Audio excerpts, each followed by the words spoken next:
E aí, quando a gente pula para um outro aspecto da fala, né, Conrado, sobre as privatizações, essa é uma agenda que ficou muito forte durante o governo Bolsonaro. A equipe econômica do presidente Bolsonaro, já desde o começo, desde a época da campanha, na verdade, já trazia isso como um pilar importante, mas havia já um eco no governo anterior. O governo Michel Temer encaminhou propostas importantes do ponto de vista de reformas para o Congresso, foi ali o que alguns classificam como um governo de transição e etc.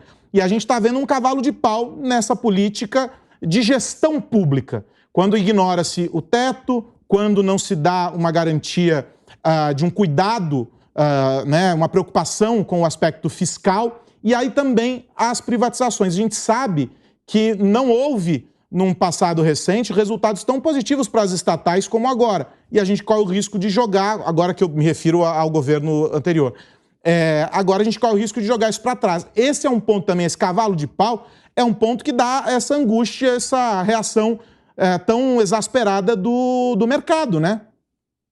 Quando a gente enxerga os dois últimos governos que a gente teve no Brasil, no Michel Temer foi exatamente criado um teto de gastos, um limite para os rombos realizados pelo PT, tanto nos dois governos Lula quanto nos dois governos Dilma. Foi isso que a gente teve.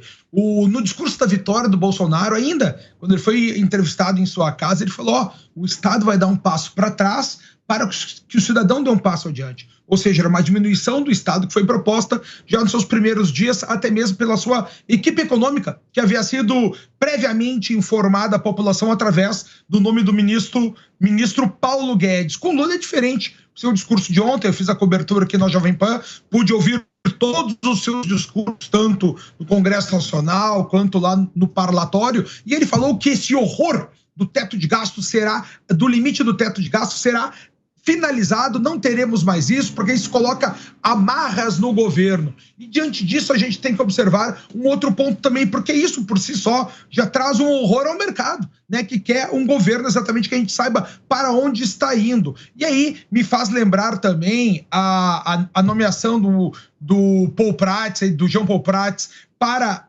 a Petrobras, que se dá no arrepio da lei das estatais, nesse mesmo trenzinho da alegria no qual entrou o mercadante, porque ele foi um dos responsáveis pela campanha do PT lá no Rio Grande do Norte. E aí está sendo agora colocado aqui no arrepio dessa lei, na qual o PT, ao invés de fazer ajustes na roupa, né, como o alfaiate fazendo ajustes na roupa do modelo, não, ele prefere tosar o modelo, né, cortar o corpo do próprio cidadão. E é isso que a gente está vendo acontecer. Quando a gente fala de privatização, o PT é muito contra a privatização se for para todos nós, mas não para a privatização que eles já fizeram no próprio partido. Porque é daí que a gente sabe, a gente já viu acontecer. Todo esse filme já aconteceu, né? A gente já viu dos limites que foram dados na lei das estatais, foi colocado exatamente para que não tivesse tanta roubalheira, porque lá no tempo, ou vocês já esqueceram, foi exatamente a verba de propaganda lá de uma estatal, do Banco do Brasil, que fez acontecer o mensalão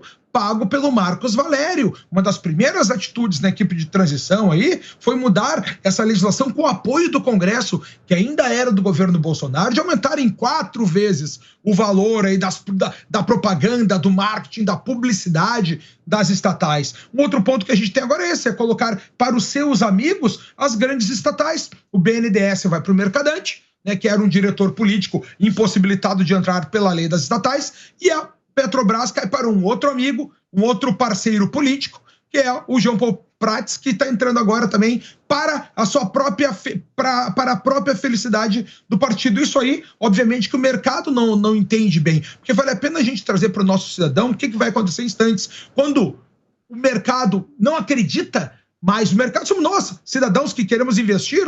Quando ele não acredita mais no governo, o governo tem que dizer: olha só, me emprestem dinheiro que eu pago para vocês com juros mais altos. É uma espécie de negociação. Quanto mais altos juros, mais fraca fica a nossa moeda. Quanto mais fraca fica a nossa moeda, menor o poder de compra, né, dos investidores brasileiros de produtos estrangeiros. Quanto menor, tô dando um aspecto da economia, né? Quanto menor a compra de produtos estrangeiros, maior fica o preço do produto criado nacionalmente pelas grandes operadoras, que já mantêm o monopólio do capital, o monopólio da produção, e é por isso que vocês veem sempre nessas grandes empresas patrocinando os governos de esquerda, para ter essa relação mais próxima e muitas vezes espúrias, para dar um monopólio para eles. A Petrobras fica com monopólio, os grandes conglomerados ficam com monopólio e acabam com os pequenos investidores, com os pequenos empreendedores. E aí, meus amigos, acabando com os pequenos empreendedores, acaba a oferta de emprego, acabando a oferta de emprego, né, tendo mais pessoas desempregadas, os salários caem, porque começa a ser um leilão e de quem paga menos. E aí, com isso, acaba menos arrecadação. Tendo menos arrecadação, não tem dinheiro para o governo trabalhar de Robin Hood, né, para poder distribuir para as pessoas necessitadas. O que acaba acontecendo? Maiores os tributos. E assim nós somos arrochados tradicionalmente. Vale a pena, só para encerrar, a gente vê o simbolismo da subida da rampa ontem do presidente. Quem foi que entregou a faixa para ele? São grupos de minorias que eles querem proteger. Agora, como esses serão protegidos se não vai ser gerada a riqueza dos principais ativos brasileiros? Aí não tem como a gente brincar de Robin Hood e fica essa cabeça dos Fernandos Haddad da vida, dizendo que a gente tem que aumentar os impostos do empresariado para poder tirar dinheiro para ajudar todas essas minorias carentes que fizeram aquele teatro ontem na nossa rampa presidencial, Aros.